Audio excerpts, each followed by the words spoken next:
En cette journée mondiale des cancers pédiatriques, je ne pouvais que joindre ma petite voix de plume aux 2500 voix qui s'unissent pour mobiliser autour de cette cause qui a touché mon cœur de maman. Encore une bonne cause, me direz-vous. Cela ne s'arrêtera jamais. Et pourtant, à mes yeux, toutes méritent notre attention, notre action. Hier, c'était la fête des amoureux. Pour moi, c'était surtout celle de mon Valentin, mon fils, qui va sur ses 21 ans, le bel âge. En regardant mon fils, mes enfants, je mesure ma chance. Ma voix de plume, ce soir, j'ai choisi de la donner à des extraits du témoignage laissé par Pierre, emporté à 19 ans par le crabe, avec l'accord d'Agnès, sa maman, que je remercie pour notre échange. Plein d'émotions. Pierre, qui s'est fait l'écho des enfants, des jeunes atteints du cancer, qui affrontent cette maladie avec un immense courage. Des parents qui mènent un combat désespéré contre la montre pour qu'elle n'emporte pas leur enfant. Des chercheurs qui se mobilisent pour trouver de nouvelles thérapies, pour soulager, soigner, sauver des vies.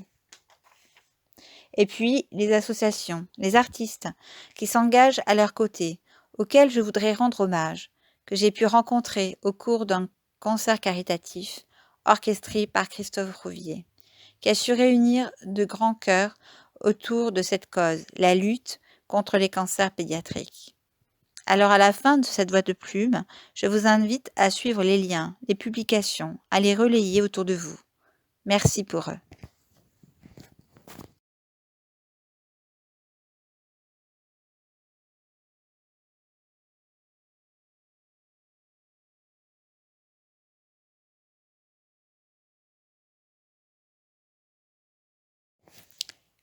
Moi, c'est Pierre. À l'heure où j'écris ces lignes, je viens d'avoir 19 ans. Je suis tombée malade, comme on dit, à l'âge de 17 ans. Vous savez, c'est le genre de maladie qui est invisible à l'œil nu, mais qui vous ronge de l'intérieur. Ils appellent ça un cancer, et on ne peut le diagnostiquer que sur des imageries médicales.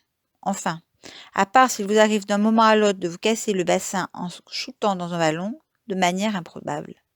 Septembre 2016, tout bascule. Une tumeur que l'on appelle sarcome d'Ewing ou un requin blanc. Bref, une belle saloperie qui mange tout sur son passage.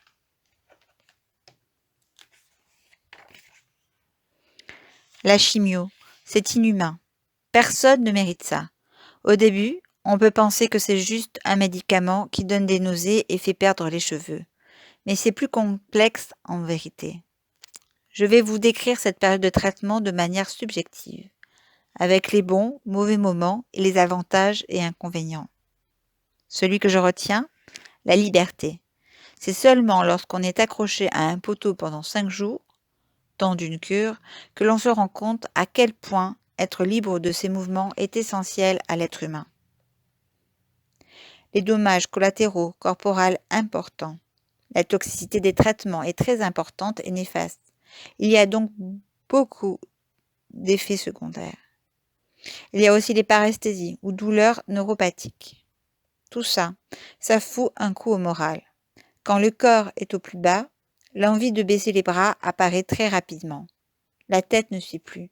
Dans ces cas-là, je me suis laissée porter par mes parents, la famille, les amis et les équipes de soins.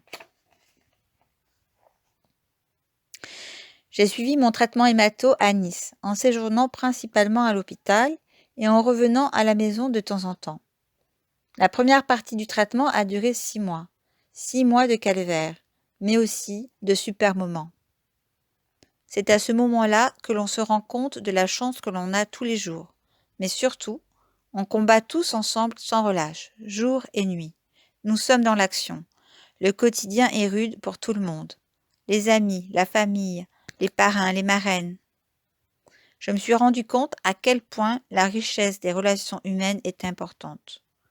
Je ne saurais jamais comment remercier tous ces gens-là. Dans les moments difficiles, il est très important de garder contact avec ces personnes car c'est la meilleure des thérapies.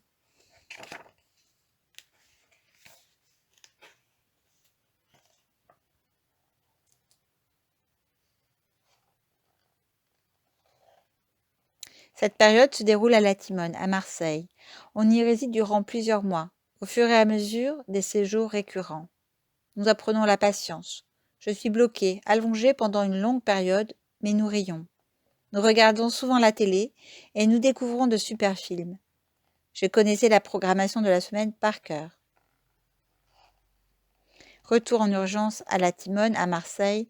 Je suis un peu perchée, mais je sens qu'il se passe quelque chose de pas normal et que la situation vire au critique. Durant les dernières chimios, la situation s'est dégradée. Les multiples complications s'enchaînent et les jours se font longs en réanimation. C'est pas le plus fun des endroits. La possibilité de s'en sortir en vie est quasiment nulle. Beaucoup moins que 1%. Mais c'est un truc de fou. Le corps décide de repartir miraculeusement. C'est cette putain de magie plus forte que la science dont je vous parle. C'est juste tellement incohérent. Mais merci à cette bonne étoile. Visiblement, c'est pas l'heure. La vie reprend tout doucement. Il faut rebondir. Théo, Titouan, passe également. Je suis tout à fait conscient que ce n'est pas facile de venir rendre des visites dans ces services et durant ces périodes. Il y a des gens que je ne saurais jamais comment remercier. Tout ça, c'est vecteur de l'espoir. Et croyez-moi, il n'y a rien de plus beau que l'espoir dans la vie. C'est tellement puissant.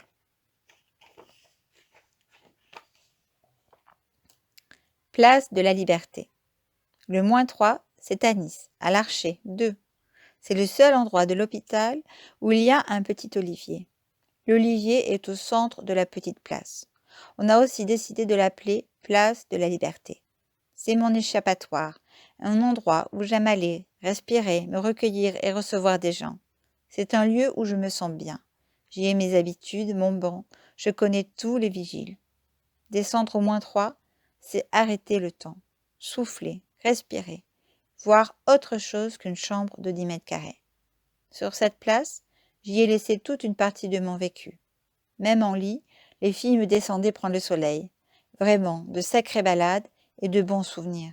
Tellement de fou rires.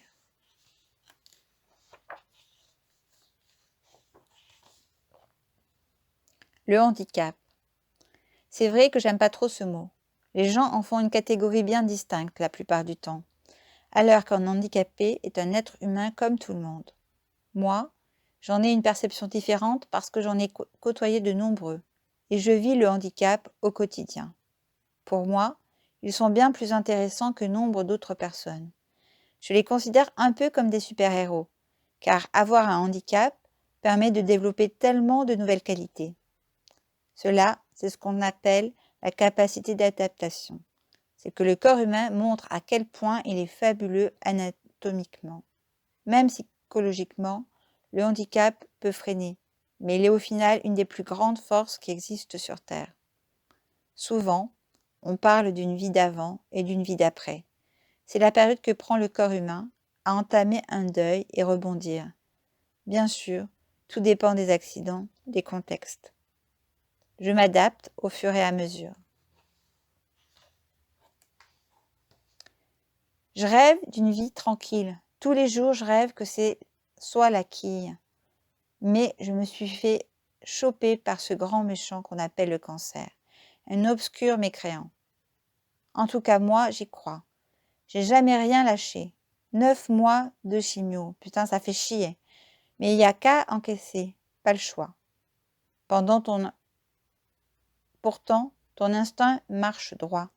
Inhumanité du traitement et une jambe qui pend. J'y ai cru. J'ai rêvé. Et ça, c'est ce qui est bon. Regardez, je suis encore en vie. C'est mon fauteuil que vous regardez? Vous connaissez rien d'aussi joli que de se relever après tout ça? Cette sensation unique, peu de gens peuvent comprendre à part ceux que j'ai côtoyés, sachant que certains se sont noyés. Cette victoire est dédiée à mes potes au parcours épique et ceux qui resteront à jamais là-haut. Cette ligne est pour Liam, un gosse admirable qui s'est battu comme un lion. Ouais, ce sont des gosses comme lui qui méritent de soulever des câbles. Je suis tout à fait d'accord pour dire que ce cancer est une putain de maladie. Un peu de vulgarité, ça ne fait pas de mal. Ce mot est mérité. Je souhaite que cette maladie reste fourrée dans les annales.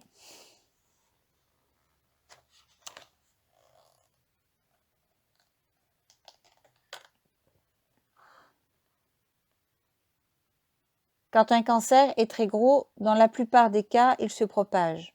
On dit qu'il se généralise. C'est le terme effrayant qu'ils utilisent. Cependant, des protocoles de guérison sont quand même proposés pour traiter la maladie. Il existe des chimios spécifiques pour traiter ces métastases.